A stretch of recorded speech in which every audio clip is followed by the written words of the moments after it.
الحمد لله رب العالمين، والصلاة والسلام على سيد الأنبياء والمرسلين نبينا محمد وآله وصحبه أجمعين ومن تبعهم بإحسان إلى يوم الدين. أما بعد، أعوذ بالله من الشيطان الرجيم. وَلَقَدْ أَنزَلْنَا إِلَيْكَ آيَاتٍ بَيِّنَاتٍ وَمَا يَكْفُرُ بِهَا إِلَّا الْفَاسِقُونَ. اور یقیناً ہم نے آپ کی طرف روشن دلیلیں بھیجی ہیں جن کا انکار سوائے بدکاروں کے کوئی نہیں کرتا. اللہ رب العالمین یہود کے بہانوں کا تذکرہ کر رہے ہیں کہ یہود نبی اکرم صلی اللہ علیہ وسلم پر ایمان نہ لانے کا جو بہانہ بنا رہے ہیں. کئی بہانے کا تذکرہ تو ہوا، یہاں ایک اور بہانہ ہے ان کا قرآن کریم پر اور نبی اکرم صلی اللہ علیہ وسلم پر ایمان نہ لانے کا.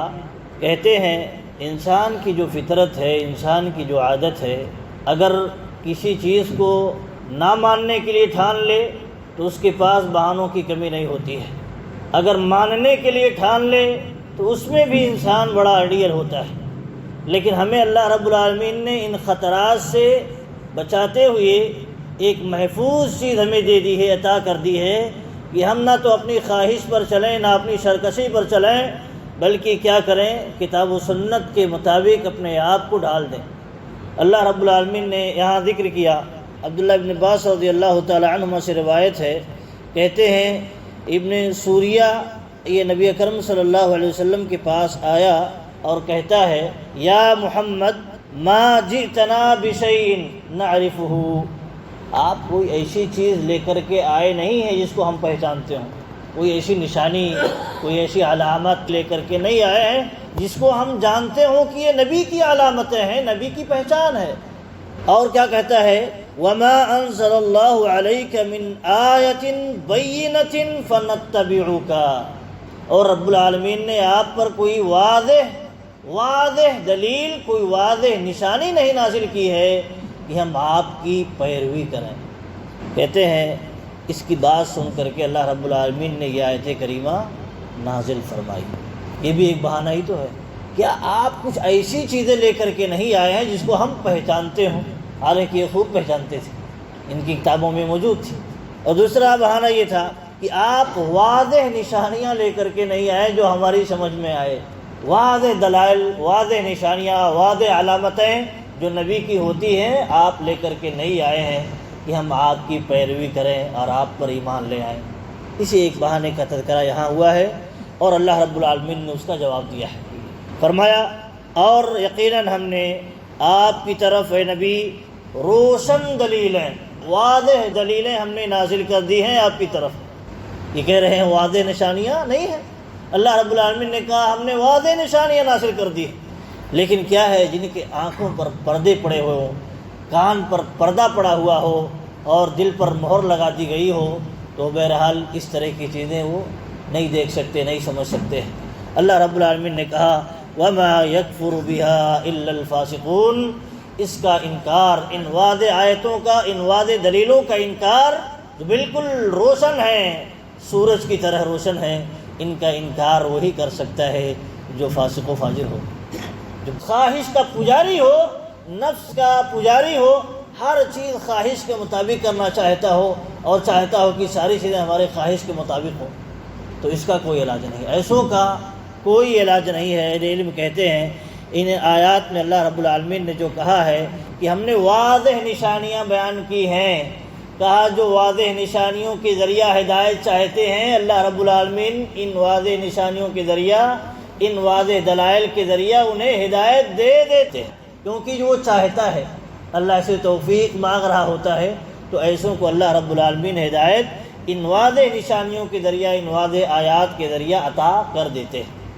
لیکن ساتھ ہی ساتھ اللہ رب العالمین نے ان آیات کے اندر یہ بھی رکھا ہے کہ جو مانتے نہیں، جو انکار کی راہ اختیار کرتے ہیں، جو تکبر کی اور غرور کی راہ اختیار کرتے ہوئے اس کا انکار کر جاتے ہیں اللہ رب العالمین نے ایسوں پر ان واضح نشانیوں کے ذریعہ حجت تمام فرما دی ہے، حجت قائم کر دی ہے کہ اب رب کے سامنے جا کر کے یہ نہیں کہہ سکتے اے رب العالمین مجھے علم نہیں تھا، مجھے معلومات اور جانکاری نہیں تھی۔ واضح، اسی لیے واضح نشانیاں ہیں، سمجھ میں آ جائیں۔ اس کے باوجود بھی دیکھیے ایک طبقہ موجود ہے جو سرکشی کی راہ اختیار کرتا ہے، تکبر کی راہ اختیار کرتے ہوئے ان واضح نشانیوں کا انکار کر جاتا ہے۔ تو بہرحال یہ اللہ رب العالمین نے ہمیں نصیحت کی ہے کہ قرآن کی جو آیتیں ہیں اور رب العالمین نے جو نازل فرمائی ہے نبی اکرم صلی اللہ علیہ وسلم پر، یہ بالکل واضح ہیں، سمجھنے والوں کے لیے کلیئر ہیں، بالکل صاف و شفاف ہیں۔ لیکن جو نہیں مانتے، جن کو نہیں ماننا ہے، ان کے لیے یہی آیتیں کیا ہے؟ آزمائش کی آیتیں ہیں، ان کو فطرے میں ڈالنے والی آیتیں ہیں۔ اسی لیے اللہ رب العالمین نے کہا کہ وَمَا يَكْفُرُ بِهَا إِلَّا الْفَاسِقُونَ، واضح نشانیوں کو، واضح آیتوں کو کون انکار کر سکتا ہے؟ وہی انکار کر سکتا ہے جو فاسق ہو، جس کے دل میں فسق رس بس گیا ہو، وہ صرف اپنی خواہش کے مطابق چلنا چاہتا ہو، رب العالمین کی ہدایت کی روشنی میں نہیں چلنا چاہتا ہو۔ ایسے ہی لوگ ہدایتوں کا، ان واضح نشانیوں کا انکار کر سکتے ہیں۔ اہل علم کہتے ہیں آپ فاسق سے مراد کافر ہیں، فاسق سے مراد کافر ہیں۔ فسق دو طرح کا ہوتا ہے، ایک فسق ہوتا ہے کفر، جو کفر کے درجے میں پہنچ جاتا ہے، ایک فسق ہوتا ہے جو کفر سے چھوٹا ہوتا ہے، نہیں گناہ جو بڑے بڑے گناہ کے کام ہوتے ہیں اسے بھی فسق کہا جاتا ہے۔ تو یہاں فسق سے مراد کفر ہے، یعنی ان آیتوں کا انکار وہی کر سکتے ہیں جو کافر ہوں، اور جو مومن ہوں گے، جن کا ایمان ہو کہ قرآن رب العالمین کا کلام ہے اور یہ سچا کلام ہے، متقیوں کے لیے ہدایت اور رہنمائی کی کتاب ہے، لوگوں کو ہدایت کی طرف رہنمائی کرنے والی کتاب ہے۔ جو اس ایمان کے ساتھ قرآن کو پڑھتا ہے، قرآن کی نشانیوں اور دلائل کو دیکھتا ہے، تو اسے یقین ہو جاتا ہے، یقین اللہ رب العالمین کی کتاب ہے اور اس میں کوئی پیچیدگی، کوئی بھی اس طرح کی چیز نہیں ہے کہ جو سمجھ میں نہ آئے۔ ایمان جب ہوگا تو سمجھنا آسان ہو جاتا ہے، لیکن جب ایمان نہ ہو تو الجھاؤ میں پھنستا چلا جاتا ہے، بہت ساری چیزیں اسے سمجھ میں نہیں آتی ہیں اور اعتراض کرنے بیٹھ جاتا ہے۔ تو اسی لیے اللہ رب العالمین نے یہاں کہا واضح نشانیاں۔ اہل علم بھی کہتے ہیں، امام ابن کثیر رحمۃ اللہ علیہ، کہ اللہ رب العالمین نے واضح نشانیوں میں یہ بھی واضح کر دیا ہے کہ جو یہ یہود بہت ساری چیزیں چھپایا کرتے تھے، ان کے باپ دادا کے جرائم اور ان کے اندر جو بیماریاں موجود تھیں یہ چھپایا کرتے تھے، اور قرآن کے متعلق، نبی اکرم صلی اللہ علیہ وسلم کے متعلق ان کی کتابوں میں کیا لکھا ہوا ہے یہ ساری چیزیں چھپایا کرتے تھے۔ ان کے علماء جانتے تھے، لیکن یہ چھپاتے تھے تاکہ کسی کو معلوم نہ رہے ہماری کمزوریاں۔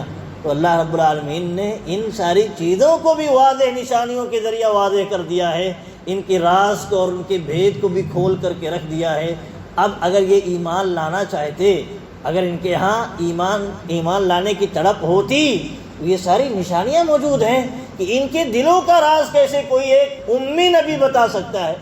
امی نبی جو کہیں پڑھا لکھا نہیں ہے، کتابوں سے پڑھ لکھ کر کے نہیں بتاتا ہے ہمیں، بلکہ جو اللہ رب العالمین کی طرف سے وحی آتی ہے اسی کی روشنی میں بتایا کرتے ہیں۔ تو اس سے معلوم ہوا کہ یہ صحیح میں، حقیقت میں نبی ہے اور رسول ہے، ہمیں ان کی باتوں پر ایمان لے آنا چاہیے۔ لیکن کیا ہے، جن کے دلوں میں خواہش رچ بس گئی ہو اور فسق و فجور رچ بس گیا ہو، تو ان کو ہدایت نہیں سوچتی ہے، ہدایت کی باتیں انہیں سمجھ میں نہیں آتی ہے، اس لیے وہ انکار کر جاتے ہیں اور خواہش کی پیروی کو ہی ترجیح دیتے ہیں۔ تو اللہ رب العالمین نے کہا ایسے لوگ کافر ہیں حقیقت میں، کیونکہ یہ کفر کی بنیاد پر، عناد کی بنیاد پر، تکبر کی بنیاد پر ہی ان چیزوں کا، ان حقائق کا انکار کرتے ہیں۔ یہاں یہ بھی معلوم ہوا کہ قرآن کریم کی آیات کا انکار یہ کفر ہے، قرآن کریم کی آیات کا انکار کفر ہے، اگرچہ آپ ایک آیت کا ہی انکار کریں، کیونکہ ایک آیت کا انکار اور ساری آیتوں کا انکار بہرحال کیا ہے، اللہ کی آیتوں کا انکار ہے، اور اللہ کی آیتوں کا انکار یہ کفر ہے، کفری عمل ہے۔